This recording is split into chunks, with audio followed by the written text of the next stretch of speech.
அனைத்திந்திய அண்ணா திராவிட முன்னேற்ற கழகத்துடைய நிறுவனரும்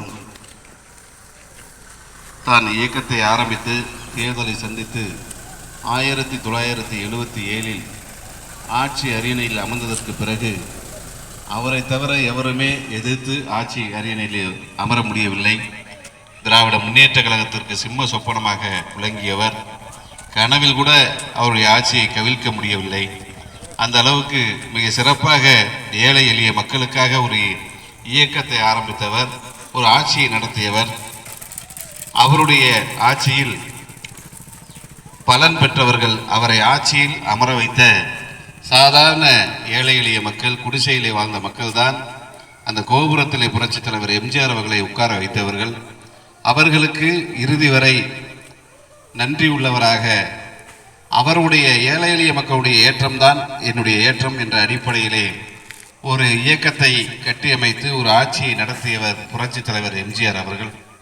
அவருடைய வழியிலே புரட்சித் தலைவி அம்மா அவர்கள் 17 லட்சம் உறுப்பினர்கள் கொண்ட இந்த இயக்கத்தை 1.5 கோடி தொண்டர்களை கொண்ட இயக்கமாக மாற்றி காட்டிய ஆற்றல் மிக்க கூட இவரை போன்ற ஒரு வள்ளல் நான் பார்த்ததில்லை, நாம் கேட்டதில்லை. ஏனென்றால் எல்லோருமே காரி ஓரி பேகன் நல்லி அதிகமான இப்படி எத்தனையோ வள்ளல்கள் வரலாற்றிலே உண்டு. ஆனால் துப்பாக்கியால் நடிகர்கள் எம்.ஆர். ராதா அவர்கள் சுட்டபோது அந்த துப்பாக்கி குண்டுக்கு கூட தன்னுடைய குரல் வலையிலே தங்கி வாழ்வதற்கு இடம் கொடுத்தவர் புரட்சித் தலைவர் எம்ஜிஆர் அவர்கள். அந்த துப்பாக்கி குண்டை எடுத்தால் அவர் இறந்து விடுவார் என்று சொல்லுகின்ற போது அந்த துப்பாக்கி குண்டு என்னோடையே இருக்கட்டும் என்று சொன்னது மட்டுமல்ல, துப்பாக்கியால் சுட்ட அதே நடிகவில் எம்.ஆர். ராதா அவர்களை தான் மருத்துவமனையிலிருந்து நேராக வீட்டிற்கு கூட செல்லாமல் துப்பாக்கியால் சுட்டவரை சென்று நன்றாக இருக்கிறாரா என்று நலம் விசாரித்தவர் மிகப்பெரிய வள்ளல் புரட்சித் தலைவர் எம்ஜிஆர் அவர்கள். இதுபோன்று எண்ணம் கொண்ட ஒரு மனிதன் நான் இதுவரை பார்த்ததில்லை. அதனால்தான் அன்றைக்கே சொல்லியிருக்கிறார்கள், வாழ்ந்தவர் கோடி மறைந்தவர் கோடி, மக்களின் மனதில் நிற்பவர் யார் என்று சொல்லுகின்ற போது இந்த இருவரும் தலைவர்கள் தான் இருக்கிறார். அறிஞர் அண்ணா அவர்கள் உயிரை விட்ட போது அன்றைக்கு அண்ணா அண்ணா என்று சொல்லி செல்கின்ற போது எத்தனையோ மக்கள் அந்த ரயிலிலே அடிபட்டு இறந்திருக்கிறார்கள். அதுபோன்று புரட்சித் தலைவர் எம்ஜிஆர் அவர்கள் இறந்த பிறகு எத்தனையோ பேர் இறந்திருக்கிறார்கள்.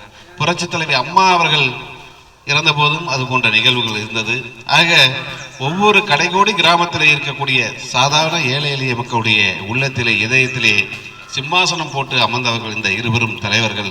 அப்பேற்பட்ட அந்த இருவரும் தலைவர்களை போற்றி இன்றைக்கு நம்முடைய கழகத்துடைய இருப்போம் என்று சொல்லி இந்த மகாராஜபுரத்திலே அனைத்து கிளை கழகத்துடைய செயலாளர்கள், பொறுப்பாளர்கள், நம்முடைய செயல் வீரர்கள், சகோதரி கண்ணகி அவர்கள், அதுபோன்று மகளிரணியைச் சேர்ந்த அனைவரும் இந்த நிகழ்ச்சியை மிக சிறப்பாக ஏற்பாடு செய்திருக்கிறீர்கள். உங்களுக்கு கும்பகோணம் மத்திய ஒன்றிய கழகத்தின் சார்பாக என்னுடைய நெஞ்சார்ந்த நன்றிகளை உங்களுடைய பாதங்களை சமர்ப்பிக்கின்றேன்.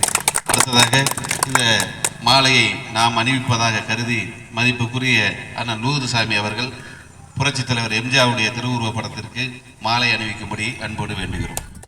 வளரும் மழலையின் உடலில் தைரியம் வளர்ப்பாய் தமிழன்னை,